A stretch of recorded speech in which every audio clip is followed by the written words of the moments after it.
सर्वांना माझा जय भीम. माझं नाव प्रांशुलेंद्र सोनवणे.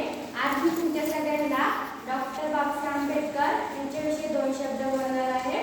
सन्माननीय व्यासपीठावरील मान्यवर व इथे उपस्थित सर्वांना माझा जय भीम. आले किती गेले किती उडून गेले बरारा, संपला नाही आणि संपणार नाही माझ्या भीमाचा दरारा. डॉक्टर बाबासाहेब आंबेडकर हे भारतीय राज्यघटनेचे शिल्पकार तसेच स्वतंत्र भारताचे पहिले कायदामंत्री होते. त्यांचा जन्म 14 एप्रिल 1891 मध्ये मध्य प्रदेशातील मऊ या गावी झाला. त्यांच्या वडिलांचे नाव रामजी सकपाळ आणि आईचे नाव भीमाबाई असे होते.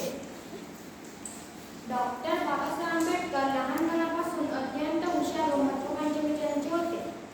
शालेय शिक्षण घेत असताना त्यांना अस्पृश्य म्हणून खूप त्रास सहन करावा लागला, पण ते मुळीच सत्य नाही. त्यांनी अस्पृश्य दीनदलित समाजांचा उद्धार करण्याचे ठरवले. जय भीम.